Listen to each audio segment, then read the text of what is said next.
Hey everyone, welcome to Mad Backyard. Today I'm going to show you how to use a pellet tube smoker to get more smoke flavor when you're cooking on your pellet grill. We're also going to talk about what to look for in a pellet to get the most smoke flavor when you're using your pellet tube smoker. Now I love the convenience of cooking on my pellet grills, but one of the complaints we hear pretty often is that the food just doesn't have enough smoke flavor. And I think one of the biggest reasons for this is that you only get occasional bursts of smoke as the pellets intermittently fall into the pot. We also showed in one of our previous videos that pellet grills make the most smoke when you're cooking at lower temperatures. This is great if you're cooking in the 180 to 250 degree range, but what if you're trying to add smoke flavor when you're cooking at higher temperatures? Or maybe you just prefer a lot of smoke flavor on your food. As we know, when meat's cold, right at the beginning of the cook is when it absorbs the most smoke flavor. So that's the best time to use a pellet tube smoker to really blast it with a lot of smoke right at the beginning. So I use this 12-inch pellet tube smoker from LizzQ. I'll put a link to this one down in the description if you want to check it out for yourself. But it works fairly simply. You're going to fill it up to the top with pellets, light the end. Once it starts smoldering, you're going to lay it down on its side, and those pellets will burn from end to end. This 12-inch one will actually last for about 5 hours, and it'll create smoke inside your cooking chamber for your food, no matter what temperature you're cooking at. Lately, I've been experimenting with a few different brands of pellets, and I've really been enjoying the Knotty wood brand of pellets, especially their Plum wood variety. You can see the difference in these pellets when you compare them side by side. Now down here, I've got the Knotty wood Plum wood variety here on this side, and then I've got just a regular kind of big box brand you'd find at Lowe's or Home Depot over on this side. And you can see the difference in color, as well as the difference in size. Now these ones are a little bigger than these ones, and I'll show you over here why that matters.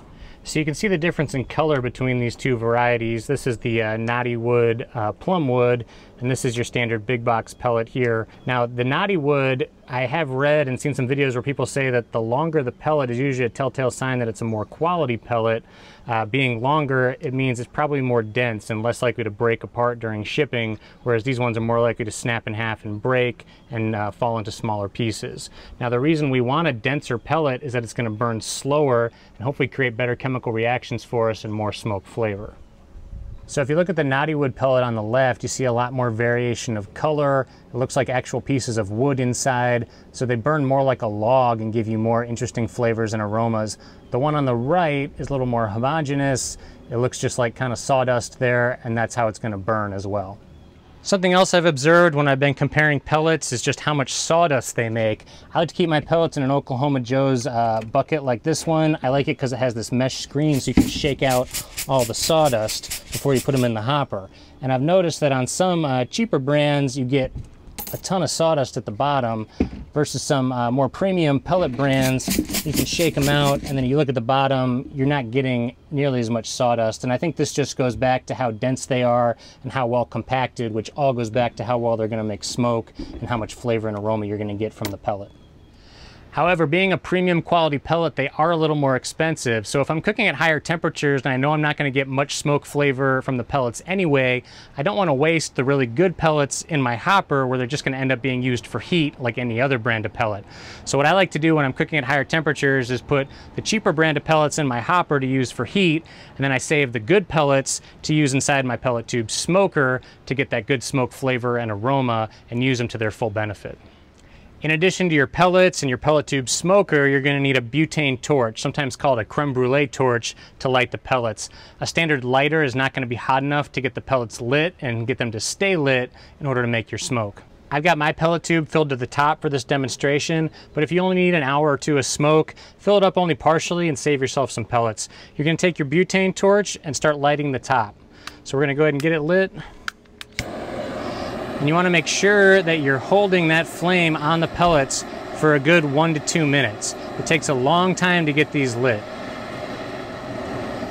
After a little while, you'll notice a flame starting, but if you move your butane torch away and the flame goes out, that means you haven't spent enough time lighting them. That flame needs to stay lit. So we're going to keep lighting these.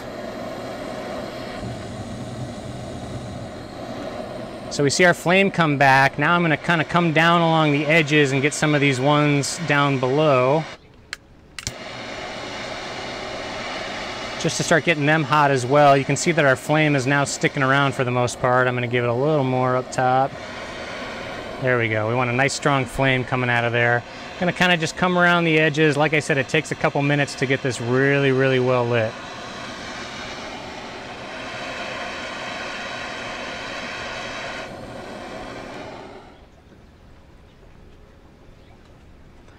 Once you're able to remove the butane torch and the flame stays lit like this, you can be done lighting the pellets. Leave it upright just like this for another 2 to 3 minutes while you let the pellets really ignite. In the meantime, get yourself a good pair of heat-proof gloves like these for when we go to touch it and lay it down on its side. Once the pellet tube smoker has been lit like this for 2 to 3 minutes, you're gonna give it a good puff of air, blow out that flame, and then you're gonna lay it down on its side, gently. Now, when you're placing the pellet tube smoker, I don't like to put it right over here because this is where our temperature probe is. And as those pellets burn, it's going to create a lot of heat and distort the reading that thermometer is getting. So I like to instead take the pellet tube smoker and push it towards the back of the pellet grill with the lit end away from the thermometer. That way I still get plenty of smoke going over my food towards the exhaust chimney here, but it's not going to mess up with our thermometer over on this side.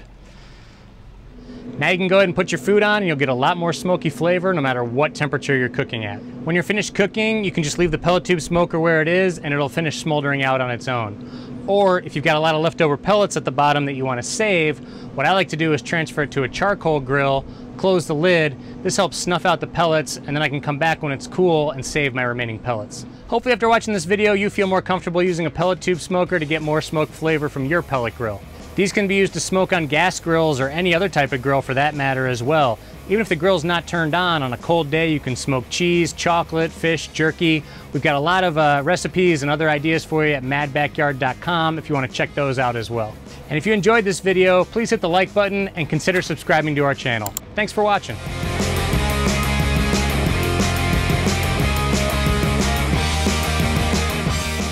Once you've been lighting it with the butane torch for a couple minutes, the flame should stay lit on its own. Did it stay lit? There you go out.